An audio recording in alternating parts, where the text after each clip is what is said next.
Hey guys, welcome back in the series of नोट.js tutorial. This is Sumit और आज के इस वीडियो में हम बात करने वाले हैं सिक्वलाइज ओआरएम के बारे में। आज के इस वीडियो में हम जानेंगे किस तरह से हम सिक्वलाइज ओआरएम का यूज करते हुए क्रूड ऑपरेशन कर सकते हैं रिलेशनल डेटाबेस के अंदर। इस वीडियो में हम यूज करने वाले हैं Express, Sequelize and my for the CRUD operation. So without wasting time, let's get start.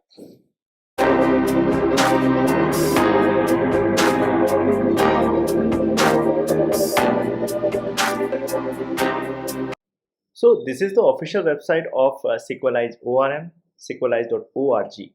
यहाँ पर आप देख सकते हैं कि हम Sequelize को किस तरह से इंस्टॉल कर सकते हैं, इसको किस तरह से यूज़ कर सकते हैं। ठीक है, सबसे पहले बात कर लेते हैं कि ORM होते क्या है। ORM का मतलब होता है ऑब्जेक्ट रिलेशनल मैपिंग। ठीक है, तो ORM टूल्स जो होते हैं वो क्या करते हैं कि ऑब्जेक्ट जो होते हैं उनको रिलेशनल डेटाबेस में डायरेक्टली सेव करा सकते हैं इसकी हेल्प से। ठीक है, तो जो Sequelize है वो किस किस को सपोर्ट करता है। एक तो Postgres, MySQL, MariaDB, SQLite and SQL servers. ठीक है, तो इसका यूज करने से क्या फायदा है। एक तो ये कि जब भी आप नियर फ्यूचर कोई डेटाबेस चेंज करते हो, जैसे आप अभी माई सिक्वल यूज कर रहे हो, फ्यूचर आप चाहते हो कि आप पोस्टग्रेस पे स्विच कर जाओ। ठीक है, तो उस वाले केस में आपको एप्लीकेशन कोड में बहुत जगह चेंज करना पड़ेगा। लेकिन अगर आपकी एप्लीकेशन सिक्वलाइज के टूल यूज कर रही है तो आप क्या करोगे, सिर्फ आपको डायलेक्ट चेंज करना है और क्वेरी वगैरह कोई आपको चेंज करने की ज़रूरत नहीं है। ठीक है, तो इंस्टॉल करने के लिए हम क्या करेंगे, यहाँ पर npm इंस्टॉल सिक्वलाइज अपने को करना पड़ेगा। ठीक है, और इस तरह से अपन किस तरह से मॉडल जो है वो डिफाइन कर सकते हैं, क्योंकि हम क्या करेंगे, जो भी मॉडल बनाएंगे उसको हम डायरेक्टली जो है वो उसमें सेव कराएंगे डेटाबेस में। ठीक है, तो अपने को मॉडल बनाना पड़ेगा जिस तरह से अपन जावा में हाइबरनेट यूज करते हैं। ठीक है, और पूरे जो मॉडल बनाते हैं उसको पोजो बोलते हैं। ठीक है, उस तरह से हम सिक्वलाइज का यूज करेंगे नोड.js में।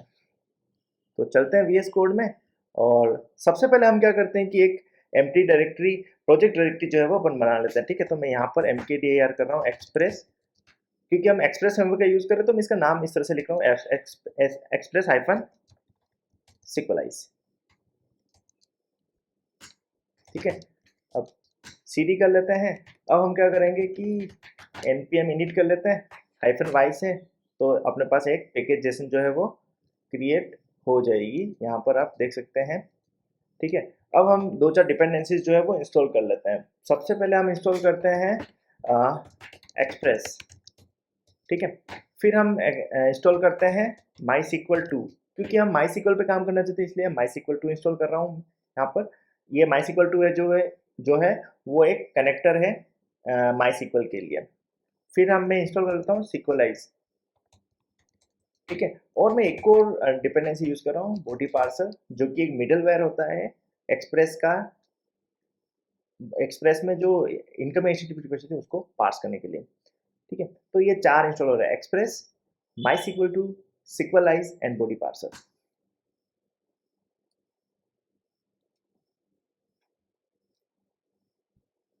ठीक है, तो अपनी चारों इंस्टॉल हो चुकी है। अब हम एक काम करते हैं कि सर्वर का कोड लिखने के लिए फाइल बना देते हैं server.js। ठीक है, यहाँ पर हम एक्सप्रेस का कोड लिखेंगे। तो एक्सप्रेस का कोड लिखने के लिए सबसे पहले हम क्या करते हैं कि एक्सप्रेस को जो है वो रिक्वायर कर लेते हैं, रिक्वायर एक्सप्रेस। ठीक है, अब हम क्या करते हैं कि एक एक्सप्रेस का ऑब्जेक्ट बना लेते हैं। ठीक है, ऐप ऑब्जेक्ट हमारे पास बन चुका है। अब जो एक्सप्रेस है उसे किसी सर्वर पे, किसी पोर्ट पे जो है वो लिसन करा देता है। ठीक है, लिसन कराने के लिए हमने 3000 पोर्ट पे लिसन कराना चाह रहे हैं। अगर सब कुछ सही चल जाता है तो अपन एक कंसोल प्रिंट करा देते हैं कि server is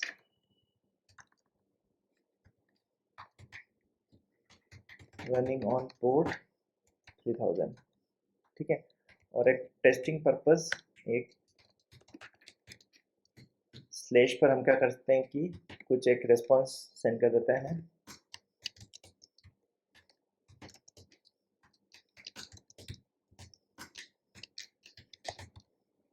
hello world send कर दिया मैंने। ठीक है, तो एक बार सर्वर को चला के देख लेते हैं कि सर्वर चल रहा है कि नहीं चल रहा है। ठीक है, सर्वर अपना रनिंग है, लोकल होस्ट कोलन 3000 पे गेट रिक्वेस्ट है। तो यहाँ पर आप देखोगे हेलो वर्ल्ड, तो अपना सर्वर जो है वो चल रहा है। ठीक है, अब बढ़ते हैं आगे। और डेटाबेस कॉन्फ़िगरेशन की फाइल बनाते हैं और उसी में अपन सिक्वलाइज और जो भी माई सिक्वल अपन यूज़ कर रहे हैं उसको अपन सेटअप करते हैं।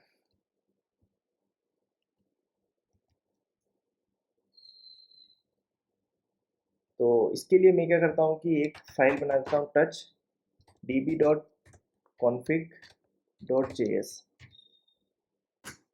ठीक है, यहाँ पर मैंने एक फाइल बना दी है db.config.js।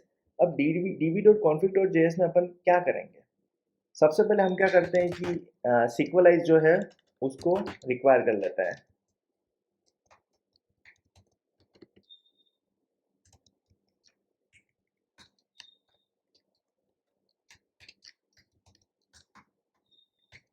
ठीक है, फिर हम क्या करते हैं कि कुछ प्रॉपर्टीज डिफाइन कर लेते हैं, जैसे कि dB name, user, password etcetera. ठीक है, और फिर जो भी सिक्वलाइज का हम ऑब्जेक्ट बनाएंगे उसके अंदर वो सारी चीज़ें जो है वो पास करेंगे। ठीक है, तो मैं फर्स्ट पास कर रहा हूँ कॉन्स्ट डीबी नेम। ठीक है, मैं डीबी, मेरा जो डीबी नेम होगा वो मान लीजिए मेरा नाम मैं रखना चाहता हूँ कि कस्टमर। ठीक है, उसके बाद const dB user. DB user में क्या रखना चाहता हूँ, मैं रखना चाहता हूँ रूट। ठीक है, यूजर को, यूजर का यू कैपिटल कर देता है। ठीक है, कॉन्स्ट डीबी पासवर्ड। ये जो मैं डीबी यूजर डीबी पासवर्ड ले रहा हूँ ये मेरा माई सिक्वल जो सर्वर है उसके क्रेडेंशियल हैं। ठीक है, अगर आपका आप दूसरा यूजर यूज कर रहे हो तो आपको उसका नाम लिखना होगा यहाँ पर। ठीक है, पासवर्ड मेरा पासवर्ड ही है। इसके बाद मैं क्या करता हूँ यहाँ पर सिक्वलाइज का ऑब्जेक्ट बना देता हूँ। ठीक है, सिक्वलाइज का ऑब्जेक्ट मैं कैसे बना रहा हूँ, सबसे पहले न्यू करके हम ऑब्जेक्ट बना लेते हैं। इसका इसका जो कंस्ट्रक्टर है वो कॉल करा देते हैं। इस कंस्ट्रक्टर का नाम है कैपिटल में सिक्वलाइज। ठीक है, तो इसका जो फर्स्ट आर्ग्यूमेंट है वो है डीबी नेम, जो भी डीबी नेम आप डीबी यूज करना चाह रहे हो वो है। सेकंड आर्ग्यूमेंट होता है डीबी यूजर। ठीक है, थर्ड आर्ग्यूमेंट होता है डीबी पासवर्ड। ये हो गए। अब फोर्थ होता है, कुछ ऑप्शंस होते हैं डीबी से रिलेटेड ही, वो हम प्रोवाइड करते हैं। जैसे कि किस होस्ट पे, होस्ट कौन सा है, जैसे मैंने मेरे मेरे केस में लोकल होस्ट है, मेरे लोकल होस्ट पे ही जो डेटाबेस है वो चल रहा है। ठीक है, इसके बाद पोर्ट, किस पोर्ट पे अपनी एप्लीकेशन जो है वो लेसन हो रही है, नहीं एप्लीकेशन नहीं सॉरी, अपना माई सिक्वल जो सर्वर है वो चल रहा है। डिफॉल्ट जो पोर्ट होता है वो 3306 है। ठीक है, थर्ड और मेन इंपॉर्टेंट चीज जो ORM की होती है वो होता है डायलेक्ट। ठीक है, यहाँ पर हम क्या कर रहे हैं कि माई सिक्वल डेटाबेस यूज कर रहे हैं। ठीक है, तो यहाँ पर माई सिक्वल का डायलेक्ट यूज होता है। पोस्टग्रेस यूज करते हैं पोस्टग्रेस, और सिक्वलाइट यूज करें तो सिक्वलाइट। इस तरह से आपको चेंज करना होता है जो भी डायलेक्ट होता है उसको। ठीक है, अब हम क्या करते हैं यहाँ पर कुछ एक डेटाबेस का ऑब्जेक्ट जो है वो उसको हम क्या करते हैं कि एक्सपोर्ट कराएंगे। तो मैं यहाँ पर एक ऑब्जेक्ट बना रहा हूँ डीबी। ठीक है, क्योंकि ये db.config.js है, इसमें सारी डेटाबेस और सिक्वलाइज से रिलेटेड कॉन्फ़िगरेशंस हैं, इसलिए मैं यहाँ पर एक डीबी नाम का जो ऑब्जेक्ट है उसे मैं एक्सपोर्ट कर रहा हूँ, करने जा रहा हूँ। तो यहाँ पर मैं कुछ चीज़ें एक्सपोर्ट करता हूँ, जैसे db.capital सिक्वलाइज में मैं कैपिटल सिक्वलाइज को डाल देता हूँ, और db.small सिक्वलाइज में मैं स्मॉल सिक्वलाइज जो भी हमने अभी जो ऑब्जेक्ट बनाया वो पास कर रहा हूँ। ठीक है, तो मेरी जो db डॉट कॉन्फिग जैसे उससे अपने, उसमें जो db ऑब्जेक्ट है उससे अपने बहुत सारे काम हो जाएंगे। ठीक है, अब मैं क्या करता हूँ कि इसको एक्सपोर्ट करा देता हूँ db। ठीक है,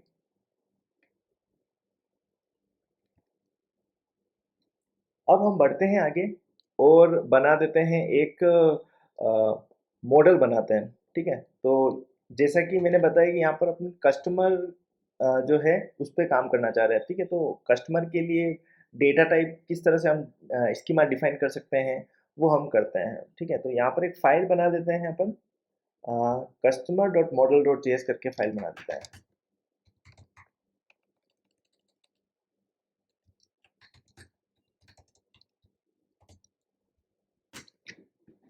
ओ टच,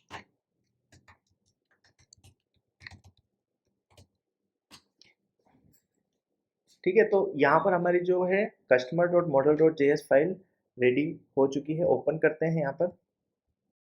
तो customer dot module dot JS file में हम यहाँ पर जो टेबल है उसका स्कीमा बनाएंगे। ठीक है, तो यहाँ पर हम जो हमारा कस्टमर डेटाबेस है उसके अंदर एक टेबल बनाएंगे नेम्ड एज कस्टमर्स। ठीक है, तो इसके लिए हम यहाँ पर सिर्फ एक ऑब्जेक्ट जो हमें एक्सपोर्ट करना है। ठीक है, तो मैं यहाँ पर एक फंक्शन बना रहा हूँ, उसी को मैं एक्सपोर्ट कर रहा हूँ। ठीक है, मॉड्यूल डॉट एक्सपोर्ट इक्वल, उसके जो आर्ग्यूमेंट है, दो आर्ग्यूमेंट है, एक तो स्मॉल सिक्वलाइज और एक है कैपिटल सिक्वलाइज। कैपिटल सिक्वलाइज जो है वो कुछ कांस्टेंट वगैरह के लिए यूज़ कर रहे हैं। और ये जो डेटा जो है वो हम db.config.js से यहाँ से जो है वो पास करेंगे। ठीक है, तो यहाँ पर अब हम डिफाइन करते हैं एक ऑब्जेक्ट। ऑब्जेक्ट का मैं नाम रख रहा हूँ कस्टमर्स। ठीक है, ये जो ऑब्जेक्ट होगा वही अपनी यूँ समझ लो कि टेबल होगी। ठीक है, अब टेबल का स्कीमा कैसे डिफाइन करते हैं, तो स्कीमा डिफाइन करके अपन क्या करेंगे, सिक्वलाइज डॉट डिफाइन एक मेथड होता है, उसका यूज़ करेंगे। ठीक है, उसका जो फर्स्ट आर्ग्यूमेंट होता है वो होता है जो भी डेटाबेस के अंदर आप डिफाइन करना चाहते हो। ठीक है, तो हमारा जो डेटाबेस है वो कस्टमर है। ठीक है, तो मैं क्या कर रहा हूँ, सिक्वलाइज डॉट डिफाइन कस्टमर, और फिर इसका जो सेकेंड आर्ग्यूमेंट जो है, सेकेंड आर्ग्यूमेंट जो होगा वो एक ऑब्जेक्ट होगा, और ऑब्जेक्ट के अंदर जो भी की होगी वो टेबल की कॉलम होगा। ठीक है, तो फर्स्ट की मेरा रखना चाहता हूँ मैं नेम। ठीक है, अब नेम जो की है उसकी वैल्यू किस टाइप की होगी। ठीक है, तो इसका टाइप डिफाइन कर लेते हैं। टाइप में चाहता हूँ कि स्ट्रिंग टाइप हो। ठीक है, तो जो कैपिटल सिक्वलाइज है ना उसको यूज़ करेंगे, सिक्वलाइज डॉट स्ट्रिंग। ठीक है, हमारा नेम हो गया। अब मैं चाहता हूँ कि मेरा एक कॉलम जो है वो ईमेल हो। ठीक है, अब ईमेल का भी टाइप डिफाइन कर लेते हैं। ईमेल का टाइप क्या होता है, सभी जानते हैं कि ईमेल जो है वो स्ट्रिंग फॉर्मेट होता है, तो यहाँ पर सिक्वलाइज डॉट स्ट्रिंग लिख दिया हमने। ठीक है, इसके अलावा मैं चाहता हूँ कि मेरे जो ईमेल है ना वो प्राइमरी की हो। ठीक है, क्योंकि ईमेल हमेशा सबका यूनिक होता है, तो यहाँ पर इसको प्राइमरी की बना देता है। तो प्राइमरी की बनाने के लिए हमें क्या करना होगा, प्राइमरी की और इसको ट्रू करना होगा। ठीक है, तो इस तरह से हम किसी भी कॉलम को प्राइमरी की बना सकते हैं। तो यहाँ पर ईमेल जो हमारा प्राइमरी की है, जिसका टाइप स्ट्रिंग है लेकिन वो एक प्राइमरी की है। ठीक है, एक और फील्ड हम ले लेते हैं एज। ठीक है, एज हमारा कॉलम है, इसका जो टाइप होगा वो होगा इंटीजर। ठीक है, एक नंबर चाहता हूँ मैं तो इंटीजर लिख देता हूँ इसको। ठीक है, तो यहाँ पर हमारा जो स्कीमा है वो रेडी हो चुका है, जो भी अपनी कस्टमर्स टेबल है। अब यहाँ पर हम क्या करेंगे, ये जो ऑब्जेक्ट है ना इसको रिटर्न कर देंगे, रिटर्न कस्टमर्स। ठीक है, अब इसको क्या करेंगे, जो db.config.js है जहाँ पर हमने सिक्वलाइज और कैपिटल सिक्वलाइज दोनों है, यहाँ से कॉल करा था, क्योंकि अपनी सारी कॉन्फ़िगरेशन जो है वो db.config.js के अंदर है। तो जो भी टेबल, जितनी भी टेबल बना रहे हैं उसको भी यहीं डिफाइन कर लेते हैं ना। तो यहाँ पर मैं क्या कर रहा हूँ, db डॉट कस्टमर्स इक्वल, पहले तो इसको रिक्वायर कर लेते हैं। रिक्वायर किसको करना है, हमने अपने को रिक्वायर करना है अपने co dot slash customer dot model dot J S को। ठीक है, और उसके अंदर क्या आर्ग्यूमेंट पास करना है, दो आर्ग्यूमेंट पास करना था, एक तो अपने को स्मॉल सिक्वलाइज, एक होता था अपना कैपिटल सिक्वलाइज। ठीक है, तो इसको यहाँ पर लिख देते हैं कि ये क्या है, मॉडल्स हाइफन टेबल कर देता है। ठीक है, ये जो मॉडल है वो टेबल को डिनोट करता है। यहाँ चलते हैं, यहाँ पर इसकी कोई ज़रूरत नहीं है, हटा देते हैं इसको। ठीक है, तो अपना जो है डेटाबेस जो है वो यहाँ पर पूरा अपना डेटाबेस यूज़ हो रहा है। डेटाबेस का जो नाम है वो कस्टमर है, और जो टेबल है वो है कस्टमर्स। यहाँ पर आप देख सकते हैं कस्टमर्स टेबल जो है वो अपने टेबल है। ठीक है, अब अपन चलते हैं सर्वर डॉट जी एस में। ठीक है, सर्वर डॉट जे एस में हम सबसे पहले जो हमने बॉडी पार्सर यूज़ किया था वो यहाँ पर यूज़ करते हैं। बॉडी पार्सर बेसिकली एक मिडलवेयर होता है जो कि रिक्वेस्ट बॉडी को पार्स करने में काम आता है, तो यहाँ पर बॉडी पार्सर यूज़ में लेते हैं। तो मैं यहाँ पर सबसे पहले बॉडी पार्सर को जो है वो इम्पोर्ट कर देता हूँ।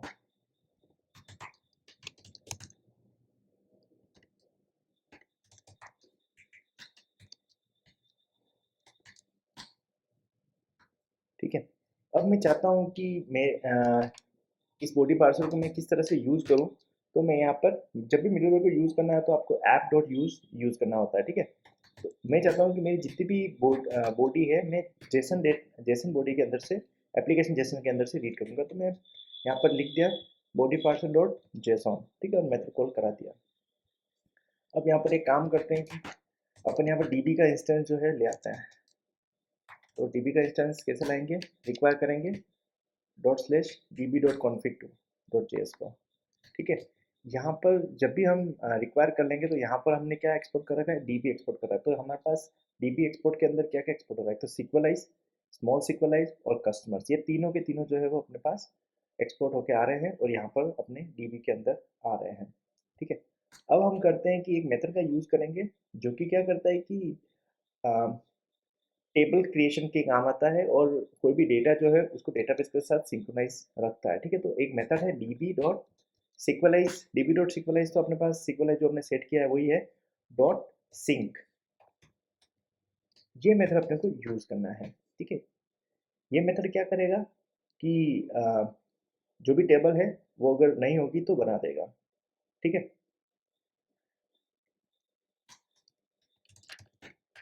create table if not exist। अब चलते हैं आगे। आगे हमने वो कंट्रोलर बनाना है, लेकिन कंट्रोलर बनाने से पहले एक काम करते हैं, हम यहाँ पर जो डेटाबेस है वो बना देते हैं। ठीक है, तो मैं माई सिक्वल के अंदर आ चुका हूँ। क्रिएट डेटाबेस, डेटाबेस का नाम मैं रखा हूँ कस्टमर। ठीक है, तो मेरा कस्टमर डेटाबेस बन चुका है, कस्टमर यूज कस्टमर। ठीक है, अब मैं यहाँ पर लिखता हूँ शो टेबल्स।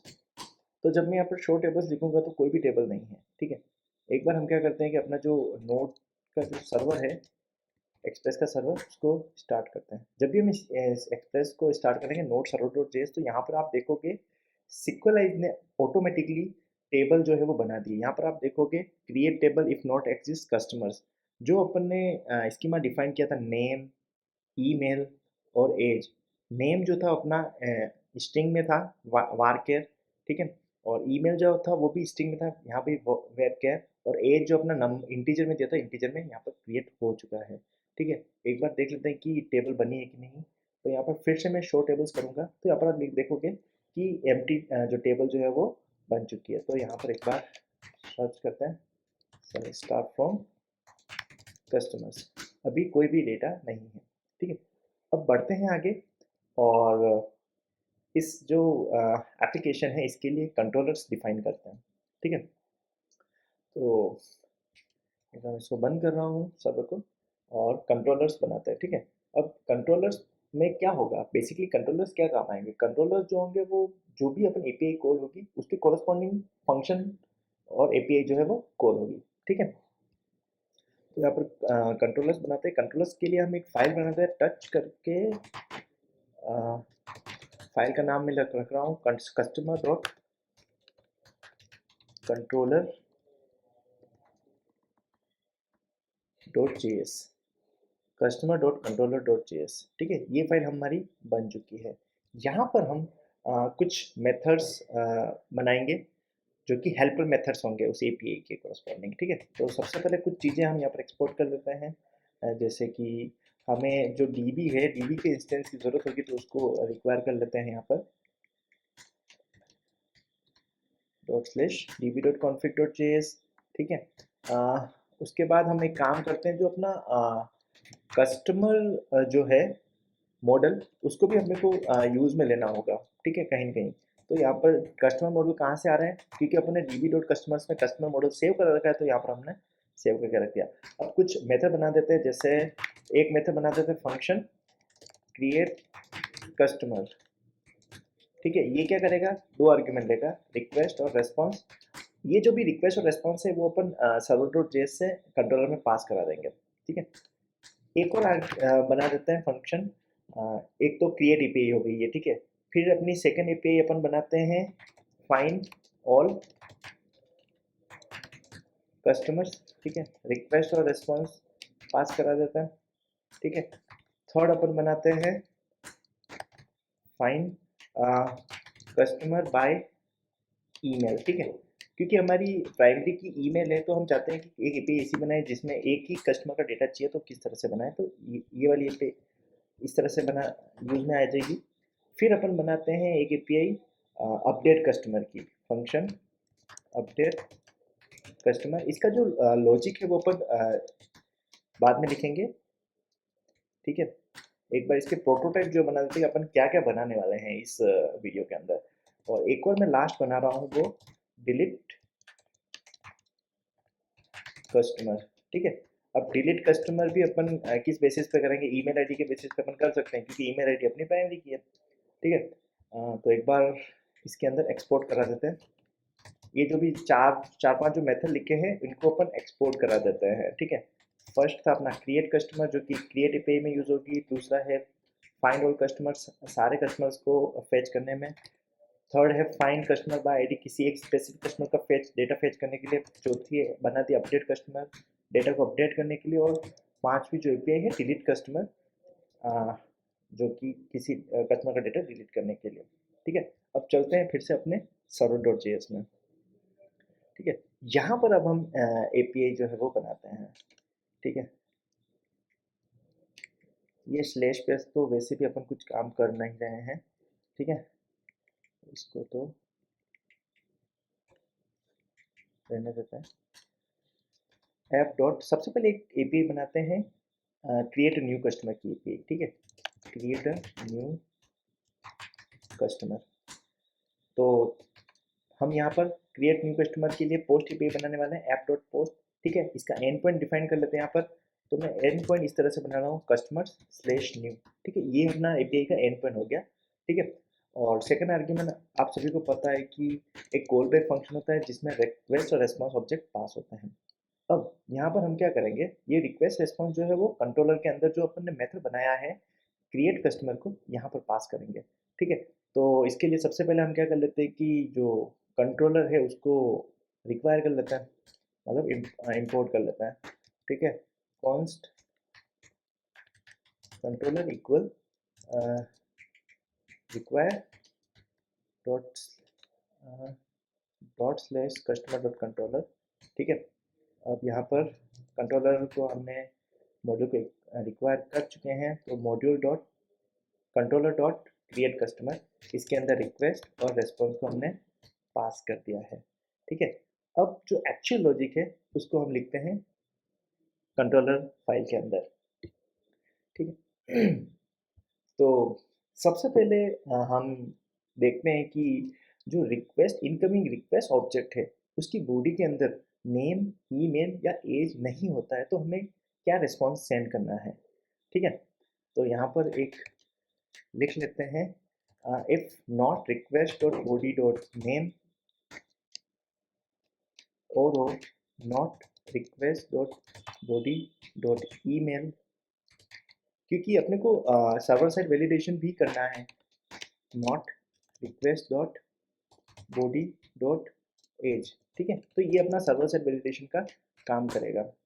अगर इन तीनों में से कोई भी एक नहीं होता है तो अपन क्या करेंगे, 400 बेट रिक्वेस्ट जो है वो भेज देंगे यूज़र को, ठीक है। तो यहाँ पर क्या रिटर्न कर देंगे अपन, रेस्पॉन्स रिटर्न करेंगे। स्टेटस कोड उसका होगा 400, क्योंकि बेट रिक्वेस्ट है, डेटा जो है वो पूरा नहीं आया है अपने पास, नेम ईमेल और एज तीनों आने चाहिए, ठीक है। और सेंड कर देंगे अपन, एक ऑब्जेक्ट सेंड कर देते हैं, उसमें मैसेज लिख देते हैं कुछ भी अपने हिसाब से, जैसे यहाँ पर मैं लिख रहा हूँ बेड डेटा, ठीक है। अब यहाँ पर ये तो अपना इफ कंडीशन हो गई। मान लीजिए कि अपना जो यूज़र सब कुछ सही डेटा देता है, तो सबसे पहले हम क्या करते हैं कि ऑब्जेक्ट बना देते हैं, ठीक है। कॉन्स्ट ऑब्जेक्ट किस तरह से बनाते हैं, एक जो भी रिक्वेस्ट बॉडी के अंदर से डेटा है उसका एक ऑब्जेक्ट बना देता है। तो यहाँ पर कॉन्स्ट कस्ट इक्वल कस्टमर ऑब्जेक्ट लिख लेते हैं इसको, ऑब्जेक्ट इक्वल,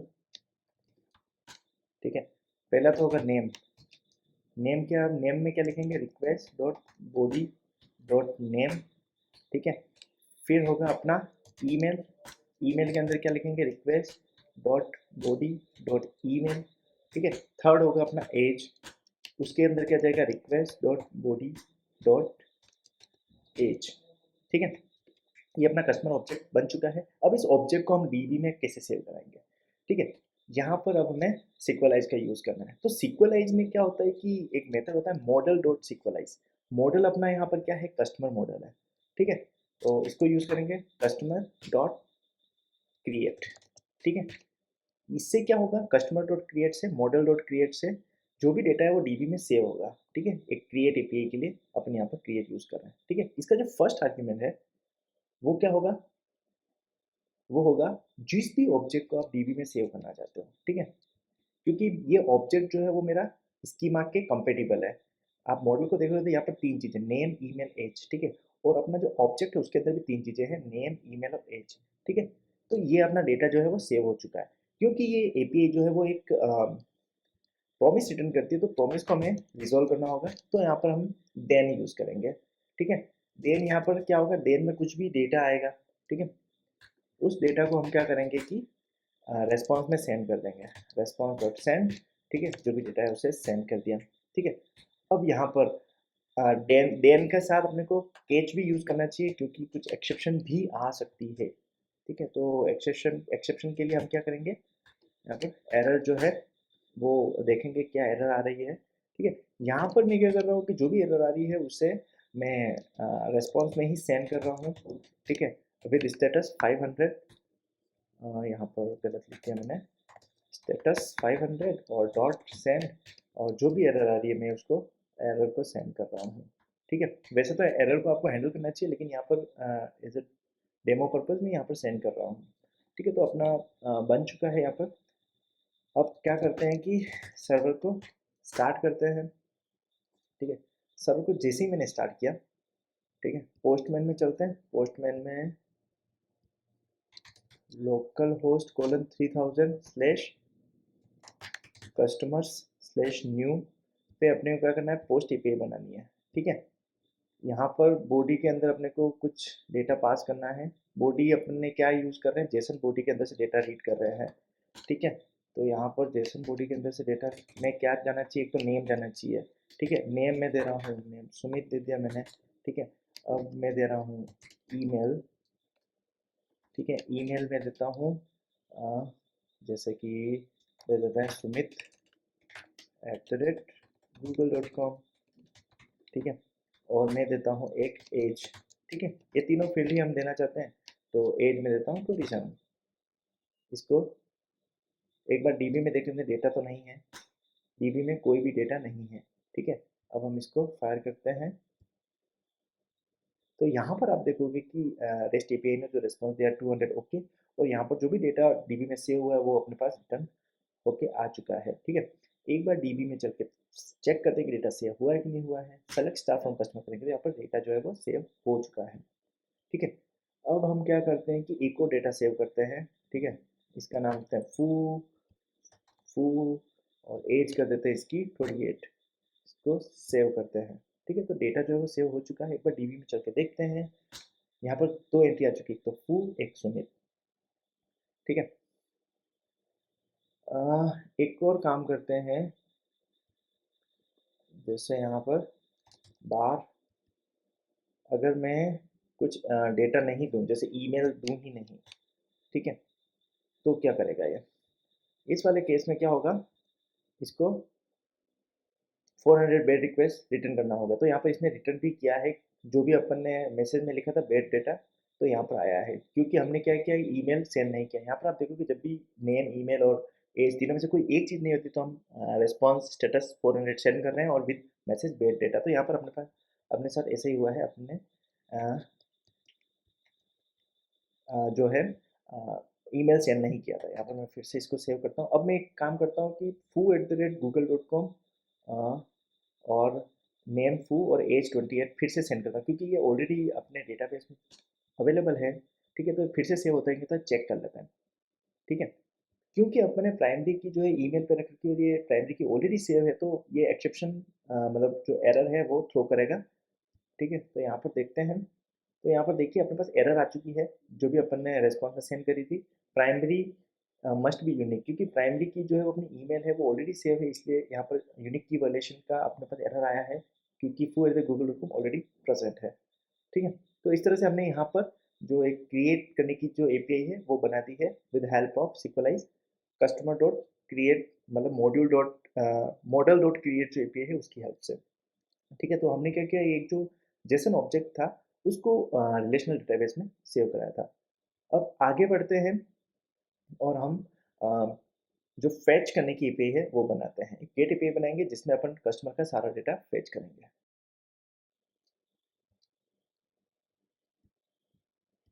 तो गेट ऑल कस्टमर की एपीआई के लिए हम यहाँ पर एक गेट एपीआई बनाएंगे, इसको लिख लेते हैं फैच ऑल कस्टमर्स, ठीक है। तो यहाँ पर एपीआई बनाते हैं ऐप डॉट गेट, ठीक है। इसका जो एंड पॉइंट है वो मैं रख रहा हूँ कस्टमर्स स्लैश कस्टमर, सॉरी, ठीक है। जो सेकेंड आर्ग्यूमेंट है वो हम सभी को पता है कि एक कॉल बैक फंक्शन होता है जिसमें रिक्वेस्ट जाता है, रेस्पॉन्स जाता है। अब इस रिक्वेस्ट और रेस्पॉन्स को हम क्या करेंगे, कंट्रोलर के अंदर पास कर देंगे। कंट्रोलर के अंदर अपन ने एपीआई लिख रखी है, एक प्रोटोटाइप जो है वो फंक्शन का बना रखा है जिसका नाम है फाइंड ऑल कस्टमर, ठीक है। ये क्या करता है कि दो आर्ग्यूमेंट होता है, रिक्वेस्ट और रेस्पॉन्स, ठीक है। तो ये अपनी एपीआई बन चुकी है। अब चलते हैं अपने हेल्पर मेथड के अंदर, कंट्रोलर के अंदर, controller dot find all customers, ठीक है। यहाँ पर अपने को क्या करना है कि इसका जो है पूरा कोड लिखना है, गेट ऑल कस्टमर्स, ठीक है। तो यहाँ पर हम क्या करेंगे कि सिक्वलाइज की एपीआई है उसको यूज़ करेंगे। सिक्वलाइज की एपीआई कहती है मॉडल डॉट फाइंड ऑल। अपना मॉडल क्या है, कस्टमर। मॉडल अपन ने डीबी डॉट कस्टमर में सेव कराया था, ठीक है, जो भी टेबल है, जिस भी टेबल पर अपना ऑपरेशन करना चाहते हैं, ठीक है। कस्टमर डॉट फाइंड ऑल, ठीक है। ये ये एपीआई लिखते ही अपने पास क्या होता है कि जितने भी डेटा है वो अपना आ जाएगा, क्योंकि एक प्रॉमिस होता है तो अपने को डॉट देने का यूज़ करना होगा, ठीक है। यहाँ पर जो भी डेटा आता है उसको हम क्या करेंगे, देन के अंदर सेंड कर देंगे, रेस्पॉन्स डॉट सेंड, जो भी डेटा आता है, क्योंकि डेटा एक ऑब्जेक्ट आएगा तो सेंड डायरेक्ट कर देता है, ठीक है। उसके बाद हम क्या करेंगे, कैच ब्लॉक लिखेंगे, क्योंकि एक्सेप्शन भी आ सकता है ना कुछ, तो यहाँ पर एक्सेप्शन के अंदर क्या आएगा, एरर, ठीक है। एरर को, जो भी एरर आता है उसे हम सेंड कर देंगे, जैसा अपन ने क्रिएट के केस में किया था, रेस्पॉन्स और स्टेटस 500, और जो भी एरर आता है उसे सेंड कर दिया। तो हमारी find all customer fetch all customer की एपीआई भी बन चुकी है। सर्वर को हम करते हैं रिस्टार्ट, ठीक है, और चलते हैं पोस्टमैन में। पोस्टमैन में हम एपीआई लिखते हैं, गेट एपीआई है लोकल होस्ट स्लैश क्रिएट तो नहीं है अपनी, स्लैश कस्टमर से लोकल होस्ट COS, ठीक है। इसको जब हम फायर करेंगे तो आप देखो कि दो डेटा हमारे पास आ चुका है, एक तो फू, एक है सुमित, ठीक है। तो ये दोनों डेटा जो है वो डीबी में प्रेजेंट है, तो अपने पास दोनों डेटा आ चुके हैं। तो इस तरह से हमने फैच ऑल कस्टमर की एपीआई भी लिख दी है। अब चलते हैं आगे और बनाते हैं कि एपीआई किसी एक स्पेसिफिक कस्टमर का डेटा फैच करने की, ठीक है। तो हम क्या करेंगे, यहाँ पर कस्टमर को जो है ईमेल के बेसिस पे फैच करना चाहते हैं, ठीक है। तो बनाते हैं कि एपीआई, इसका नाम में लिख लेते हैं कमेंट में, retrieve a single customer bye ID, ठीक है। यहाँ पर मैं एपीआई लिखूंगा ऐप डॉट गेट, क्योंकि अपन कुछ भी चीज़ फेच कर रहे हैं तो डॉट गेट अपन यूज़ करेंगे, गेट एपीआई अपन बना रहे हैं, ठीक है। इसका जो एपीआई एंड पॉइंट है मैं लिख रहा हूँ कस्टमर्स स्लैश, मैं चाहता हूँ कि जो ईमेल आईडी है उसके बेसिस पे मैं इसको फेच करूँ, ठीक है। तो मैं 5 पैराम में क्या है ईमेल ले लूँगा, ठीक है। तो बनाते हैं, सेकंड आर्ग्यूमेंट जो है वो रिक्वेस्ट रेस्पॉन्स, और अब हम क्या करेंगे, कंट्रोलर के अंदर से एक मेथड जो अपन ने बना रखा है फाइंड कस्टमर बाय ईमेल, उसको यूज़ करेंगे। उसके अंदर क्या पास करेंगे, रिक्वेस्ट और रेस्पॉन्स। ठीक है, अब इसका जो लॉजिक है वो इम्प्लीमेंट करते हैं। अभी अपने पास सिर्फ प्रोटोटाइप रेडी है, तो यहाँ पर सिर्फ फेच कस्टमर बाय ईमेल। ठीक है, अब इसके अंदर अपन कोड लिखेंगे fetch a customer by email. ठीक है, जैसा कि हमें पता है कि हमारा ईमेल जो है वो प्राइमरी की है। ठीक है, तो हमको जिस मॉडल पर काम करना है वो है customer dot find by P के। फाइंड बाय पी के, ये जो मेथड है वो अपने को यूज़ करना है। ठीक है, अब जो डेटा है वो अपने पास कहाँ से आ रहा है, यूज़र डेटा। यूज़र डेटा आ रहा है अपने पास पाथ पैरम के अंदर से। यहाँ पर आप देखोगे कोलन ईमेल करके लिखा हुआ है। ठीक है, तो मैं पाथ पैरम के अंदर से डेटा ले रहा हूँ, तो मैं पाथ पैरम को कैसे रीड करूँगा, request dot params dot email. ठीक है, पैरम्स का जो नाम है वो ईमेल है, तो मैं यहाँ पे ऐसे रीड करूँगा। इस तरह से हमारे पास डेटा जो है वो आ जाएगा। क्योंकि एक प्रॉमिस है तो हमें यहाँ पर डॉट देन से एक्सेस करना पड़ेगा। तो एक्सेस करने का तरीका सेम है जैसा अपन ने ऊपर लिखा है, रेस्पॉन्स डॉट सेंड डेटा। ठीक है, अगर एक्सेप्शन आता है तो हम किस तरह से हैंडल करेंगे, एरर। और एरर को भी किस तरह से सेंड करेंगे, जैसा कि हमने ऊपर सेंड किया था। ठीक है, तो अब सर्वर को फिर से स्टार्ट करते हैं। ठीक है, अब बनाते हैं, पोस्टमैन में चलते हैं। एक एपीआई जो गेट एपीआई थी ना अपनी, local host colon 3000 slash customer slash जो भी ईमेल आईडी, जैसे sumit@google.com जो मैं यूज़ करना चाहता हूँ। ठीक है, इसका डेटा अपन देखना चाहते हैं। यहाँ पर आप देखो कि जैसे मैंने sumit@google.com दिया, एक डेटा अपने पास फेच हो चुका है। अब मैं यहाँ पर दूसरा जो डेटा है, दूसरा डेटा अपन देख लेते हैं किस नाम से बना हुआ है। सॉरी, ये है foo@google.com। ठीक है, तो foo@google.com एक बार सर्च करते हैं, foo@google.com। तो यहाँ पर आप foo@google.com पे देखोगे तो डेटा अपने पास आ चुका है। जो भी अपन सर्च कर रहे हैं वो आ रहा है। अब एक कुछ अलग ही डेटा सर्च करने की कोशिश करते हैं, bh@google.com। तो ये तो अवेलेबल होगा नहीं। सर्च करते हैं तो यहाँ पर देख लीजिए कोई भी डेटा नहीं आया है। ठीक है, फिर से ट्राई करते हैं sumit@google.com। तो ये अपने पास डेटा आ चुका है।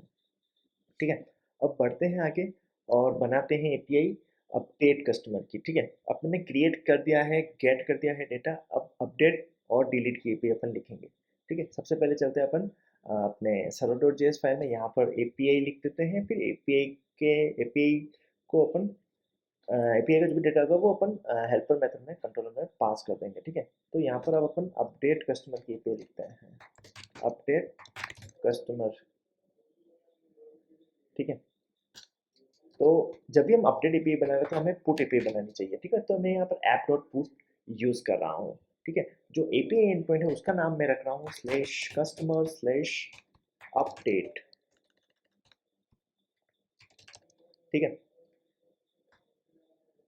और जो सेकेंड आर्ग्यूमेंट है वो हम सभी को पता है, फंक्शन होता है कॉल बैक, जिसके अंदर दो आर्ग्यूमेंट होते हैं, रिक्वेस्ट और रेस्पॉन्स।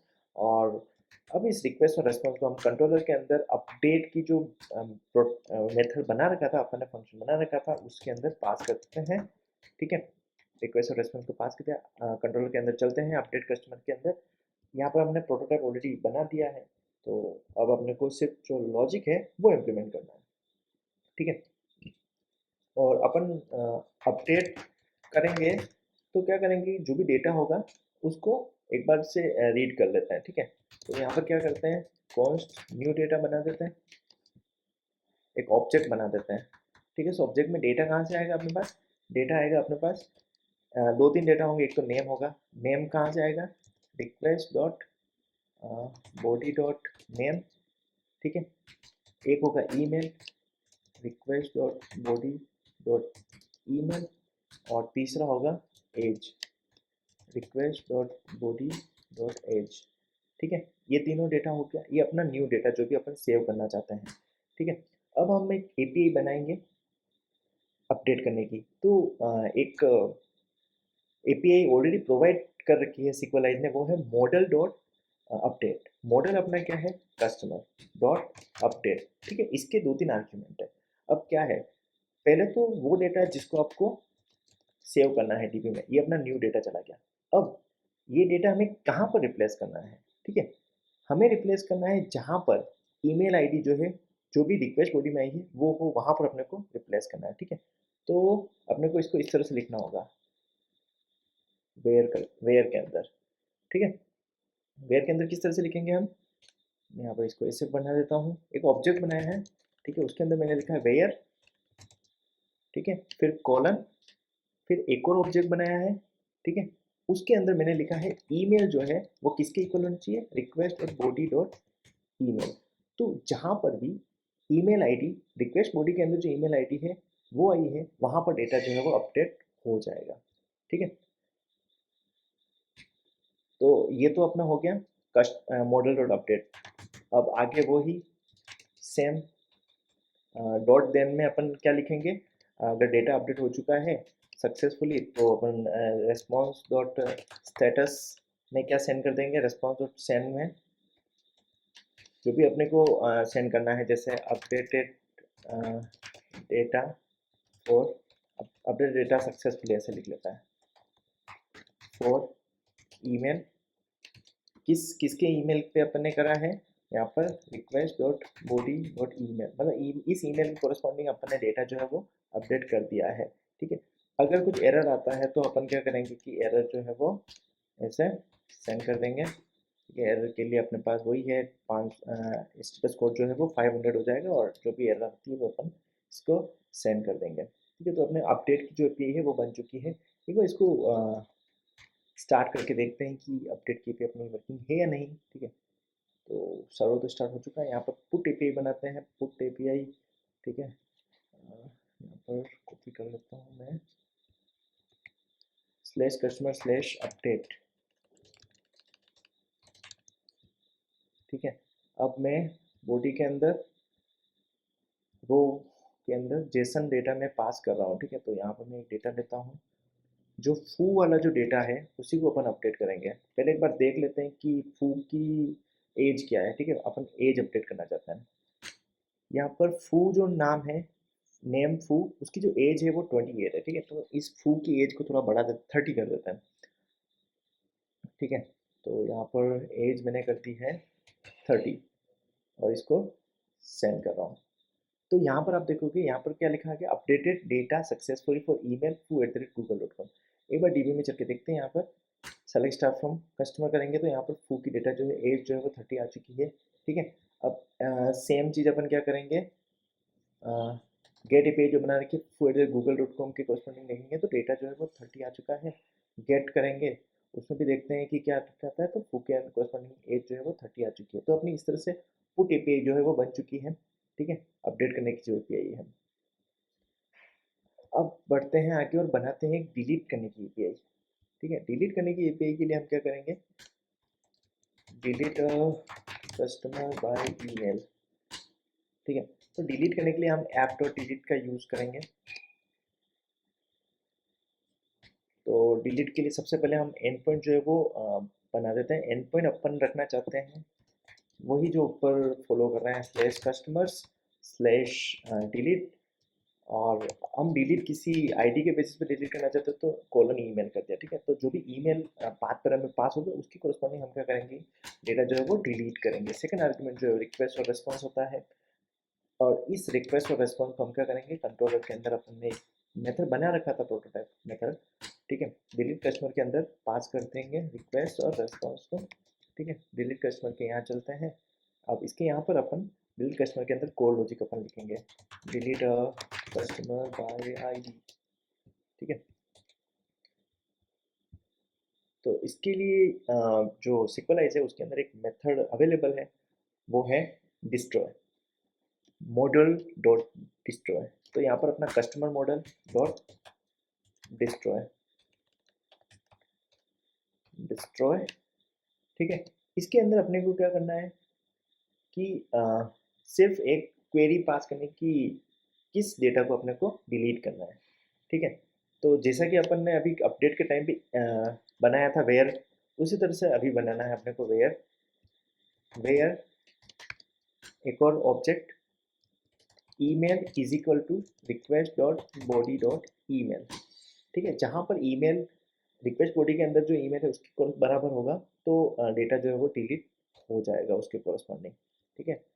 अब इसमें भी वही देन अगर सक्सेसफुली हो जाता है तो हम रिटर्न कर देंगे जो भी अपन मैसेज रिटर्न कराना चाहते हैं।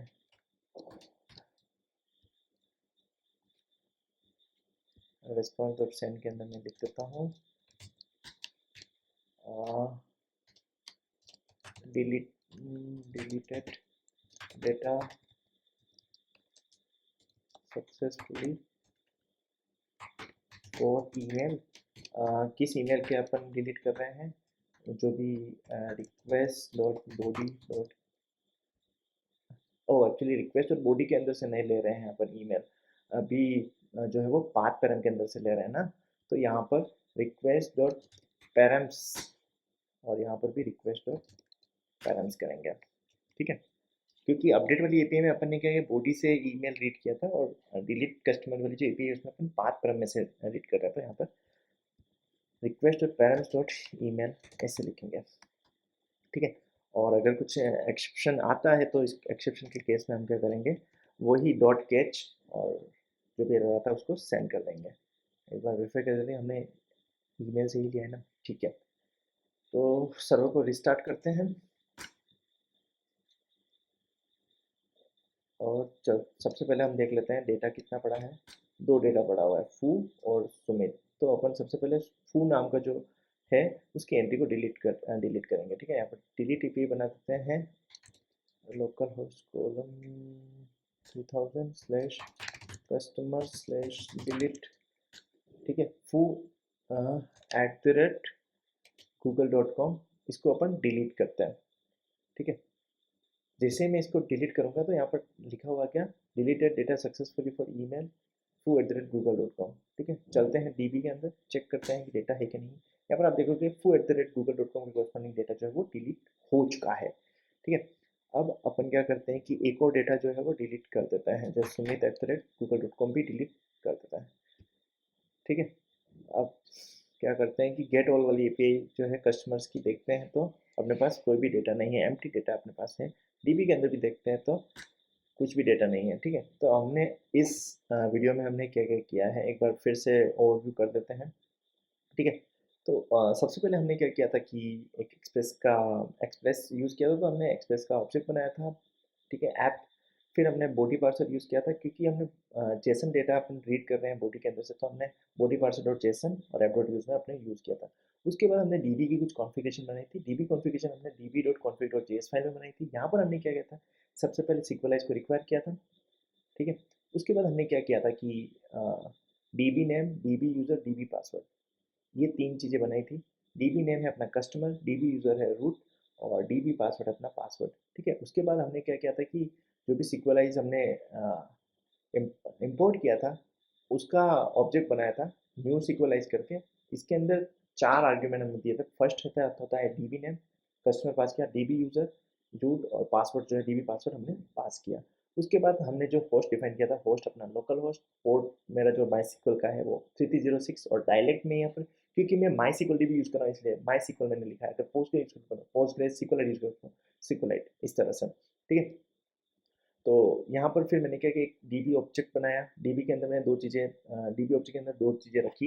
एक तो सिक्वलाइज, जिस कैपिटल सिक्वलाइज जहाँ जिसमें क्या हो रहा है कि जो भी सिक्वलाइज का मेन मॉड्यूल है वो इम्पोर्ट हो रहा है और स्मॉल सिक्वलाइज में अपना जो भी सिक्वलाइज का ऑब्जेक्ट बनाया था वो जा रहा है। ठीक है। उसके बाद हमने क्या किया था कि एक मॉडल बनाया था, कस्टमर्स करके एक मॉडल बनाया था। ठीक है। ये इसके लिए हमने customer dot model dot JS file बनाई थी। इसके अंदर हमने क्या किया था कि जो टेबल का स्कीमा है वो बनाया था। ठीक है। तो सिक्वलाइज में क्या होता है कि जो भी ऑब्जेक्ट होते हैं वो पूरे के पूरे आरडीबीएमएस डेटाबेस में सेव होते हैं। ठीक है। तो यहाँ पर 3 कॉलम थे, नेम, ईमेल और एज। नेम टाइप स्ट्रिंग था, ईमेल टाइप स्ट्रिंग था और ईमेल प्राइमरी की भी था, तो मैंने प्राइमरी की यहाँ पर ट्रू कर दिया और एज जो है वो इंटीजर था।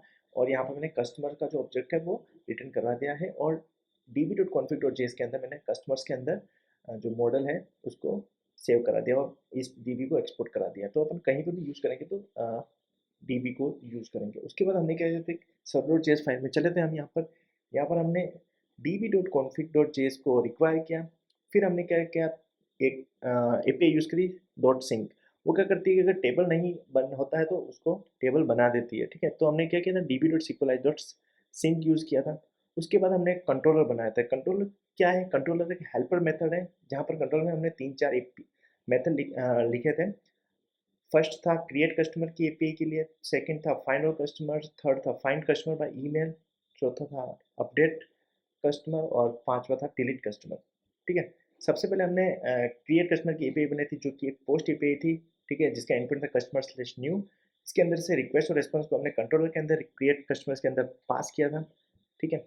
यहाँ पर हमने क्या किया था कि एक चेक लगा रखा है कि अगर नेम ईमेल एज नहीं होता है तो हम रेस्पॉन्स स्टेटस जो है वो सेंड कर देंगे 400 और मैसेज में लिख देंगे वेट डेटा। उसके बाद हमने क्या किया था, जो भी डेटा रिक्वेस्ट बॉडी से आ रहा है उसका हमने ऑब्जेक्ट बनाया, कस्टमर ऑब्जेक्ट। अब उस कस्टमर ऑब्जेक्ट को हम डीबी में सेव करना चाहते हैं तो हम एपीआई यूज़ करती है कस्टमर डॉट क्रिएट, ठीक है। बेसिकली जो भी मॉडल होता है dot create, model dot create, तो मॉडल डॉट क्रिएट हमने यूज़ किया। जो भी डेटा अपने को सेव करना है वो ऑब्जेक्ट हमने दे दिया। उसके बाद डॉट देन में जो भी सेव हुआ वो अपने रेस्पॉन्स में सेंड कर दिया, एरर के केस में एरर सेंड कर दिया। इसके बाद हमने एक एपीआई बनाई थी फेच ऑल कस्टमर्स की, स्लैश कस्टमर्स पे, ठीक है। और फाइंड ऑल कस्टमर्स जो है वो इसका हेल्पर मेथड है। इसके अंदर हमने क्या था model dot find all API जो यूज़ करी थी, ये क्या एक प्रॉमिस रिटर्न करता है, तो डॉट देन से हमने इसको रिजॉल्व किया था। उसके बाद हमने एक एपीआई बनाई थी find customer by email. Email हमारा प्राइमरी की है तो मैंने यहाँ पर यूज़ किया model dot find by PK, find by primary key. तो यहाँ पर जो डेटा जो था वो मैं पाथ परम में से ले रहा था, तो रिक्वेस्ट परम जो ईमेल किया उसके बाद प्रॉमिस को रिजॉल्व किया है। और उसके बाद अपडेट कस्टमर के केस में हमने क्या किया था, जो भी डेटा अपने पास रिक्वेस्ट बॉडी में आ रहा है उसको हमने डेटा में बनाया न्यू डेटा। उसके बाद हमने मॉडल डॉट अपडेट यूज़ किया है, जो भी न्यू डेटा पास किया उसके बाद कहाँ पर इसको अपडेट करना है वो हमने क्वेरी लिख दी, जहाँ पर ईमेल जो है वो request dot body dot email के बराबर हो, ठीक है। वेयर के अंदर, वेयर क्लॉज के अंदर अपन ने लिख दिया था। उसके बाद हमने एपीआई बनाई थी डिलीट कस्टमर की। इसका जो लॉजिक वो इस तरह से है, model dot destroy, customer dot destroy. तो कहाँ कौन सा डेटा अपने को डिलीट करना है, जहाँ पर ईमेल जो है वो रिक्वेस्ट पेरेंट्स डॉट ईमेल के बराबर हो, ठीक है। तो इस तरह से हमने डिलीट की एपीआई बनाई थी। तो इस तरह से यहाँ पर हमने सिक्वलाइज का यूज़ करते हुए जो क्रूड ऑपरेशन किए हैं कस्टमर डेटाबेस के अंदर। और इसी तरह से हम अगर चाहें तो, आप चाहो कि आपको माई सिक्वल यूज़ नहीं करना है तो आप क्या कर सकते हो, यहाँ पर जो डायलेक्ट है वो अपडेट कर सकते हैं, जैसे पोस्टग्रेस आप यूज़ कर सकते हैं, सिक्वलाइज यूज़ कर सकते हैं इस तरह से। So that's all about how to do CRUD operation using Sequelize. Video अच्छा लगा तो वीडियो को लाइक करना, चैनल को सब्सक्राइब करना, एंड थैंक्स फॉर वॉचिंग।